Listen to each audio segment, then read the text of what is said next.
Side of view മാത്രമാണ് ഞാൻ പറയുന്നത്. മീൻസ് സ്വാതിക്ക് അവളുടേതായിട്ടുള്ള ശരികളും കാര്യങ്ങളൊക്കെ കാണും, പക്ഷേ ഇത് എൻ്റെ ശരി മാത്രമാണ് ഞാൻ ഈ ഒരു വീഡിയോയിൽ പറയാൻ പോകുന്നത്. ഇങ്ങനൊരു വീഡിയോ ചെയ്യണമെന്ന് തന്നെ ഞാൻ വിചാരിച്ചതല്ല. ഇങ്ങനൊരു വീഡിയോ ഇതിനകത്ത് ഞാൻ അധികം ഡീറ്റെയിൽസ് ഒന്നും പറയുന്നില്ല. ഞാൻ ഡീറ്റെയിൽ ആയിട്ടൊരു വീഡിയോ ചെയ്യാം, ഇപ്പോഴല്ല. എനിക്കതിന് കുറച്ച് ടൈം വേണം. എനിക്ക് ചെയ്ത് തീർക്കേണ്ട 1-2 കാര്യങ്ങളുണ്ട്, അധികം വൈകത്തില്ല. എന്താ പറയുന്നത്, എത്ര എന്ന് പറഞ്ഞാലും എൻ്റെ മനസ്സിലുണ്ട് ഇതൊരു വ്യക്തിപരമായ കാര്യമാണ്. അതിങ്ങനെ സോഷ്യൽ മീഡിയയിൽ യൂട്യൂബിലും ടിക്ടോക്കിലും ഒക്കെ എടുത്തിട്ട് ആഘോഷിക്കേണ്ട ഒരു കാര്യമല്ല. അവിടെ ഓരോരുത്തരുടെയും എന്താ പറയുന്നത് വ്യക്തിത്വം എന്ന് പറയുന്ന ഒരു സാധനമുണ്ട്. അത് ബാക്കിയുള്ളവരുടെ മുന്നിൽ മോശമാക്കി കാണിച്ചുകൊണ്ടല്ല ഒരിക്കലും നമ്മൾ ഒരു ഫാമിലി ഇഷ്യൂവിനെ സോൾവ് ചെയ്യേണ്ടത്.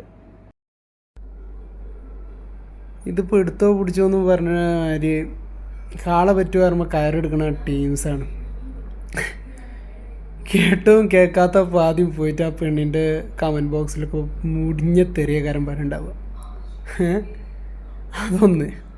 രണ്ടാമത്, 2 ഭാഗത്തുള്ള കാര്യങ്ങളും അറിയാണ്ട് വെറുതെ കടന്നിട്ട് ആരും ഒന്നും പറയാൻ നിൽക്കരുത്.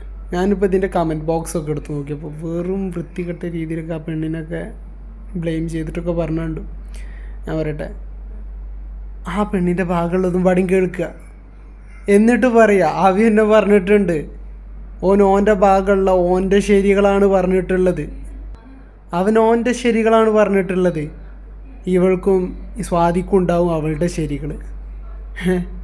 അതും കേൾക്കണം. അവളെ ഭാഗത്തുള്ളത് നമ്മളാരും കേട്ടിട്ടൊന്നുമില്ലല്ലോ.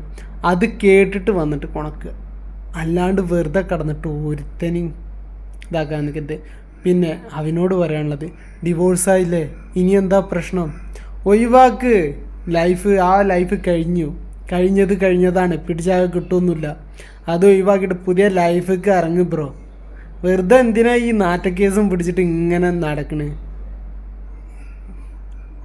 അല്ലെങ്കിൽ നാട്ടിൽ മൊത്തം ഡിവോഴ്സാണ്. അങ്ങനെയൊക്കെയാണെന്നുണ്ടെങ്കിൽ വല്ല ലിവിങ് ടുഗദർ ലൈഫൊക്കെ നല്ലത് തോന്നുന്നുണ്ട്. വെറുതെ എന്തിനാ കല്യാണം കഴിക്കണം അല്ലേ?